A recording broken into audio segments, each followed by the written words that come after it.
बिस्मिल्लाहिर्रहमानिर्रहीम। अस्सलामु अलैकुम। मोहम्मद तूर सुमरन जे दौरे हुकूमत जो तख्तगाह हो। एलियट लिखे थो त सुमरन जो जूनू तख्तगाह मोहम्मद तूर शहर हो जेको देरक परगणे में हो।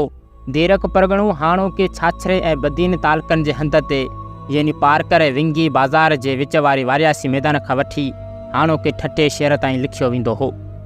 मोहम्मद तूर ॻोठ जी जाइ ते थरे शहर क़ाइमु थियो जो बदीन जे भरिसां चचनामे में आहे त जॾहिं 1320 ईस्वीअ में गाज़ी मलिक सिंध ऐं मुल्तान मां लश्कर वठी दिल्लीअ वियो ऐं गज़नवी घराणे जे पोएं बादशाह खुसरू ख़ान खे भॼाए पाण गियासुद्दीन तग़लुक जे नाले सां दिल्लीअ जो बादशाह थियो। तंहिं वक़्तु सुमरन जो वॾो तइदादु थरे शहर में अची गॾु थियो हो ऐं सुमरा नाले हिकु सरदार खे पंहिंजो अॻुवाण चूंडियाऊं, जंहिं पाण खे थरे ऐं आसपास जे इलाइक़नि जो ख़ुदि मुख़्तियार बादशाह सॾायो। सुमरा क़बीले जा माण्हू जॾहिं थरे ऐं उन जे भरपासे में अची गॾु थिया तॾहिं समा बि साणुनि शामिलु हुआ। उन्हनि ॿिन्ही क़बीलनि गॾिजी सुमरा खे पंहिंजो सरदार तस्लीम कयो। हिन मां साफ़ ज़ाहिर आहे त सुमरा थरे शहर में अची गॾु थिया हुआ ऐं सुमरे सिंध में सुमरा रियासत क़ाइमु करे उन जे गादीअ जो हंधु मोहम्मद तूर बणायो। तहफ़तुल इकराम जो मुसनिफ़ लिखे थो त हीउ शहर 7 सदी हिजरीअ में सुमरनि अॾाए पंहिंजे गादीअ जो हंधु बणायो। किन तारीख़ नवेसनि हिन शहर खे मोहम्मद तूर सुमरे ॾांहुं मनसूब कयो जेको हिन ख़ानदान जो ॾहों हुकुमरान हो, जंहिं 654 हिजरी में सिंध ते हुकूमत कई।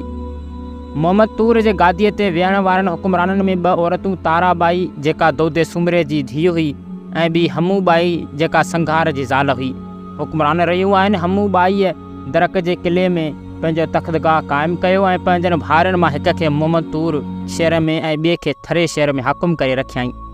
उन वक़्तु दोदे नाले हिकिड़ो सुमरो सरदार जेको दहका ॻोठ में हुकुमरान हो सो वजु ॾिसी पंहिंजनि लश्करनि सां मोहम्मद तूर ऐं थरे शहरनि ते काहे आयो ऐं हमूबाईअ जे भाइरनि सां अची जंग कयईं, जंहिंमें हमूबाईअ जा भाइर मारिजी विया। एतिरे में फ़तेह ख़ान सुमरे मथसि हमिलो करे खेसि मारे विधो ऐं पाण हुकूमत करणु लॻो।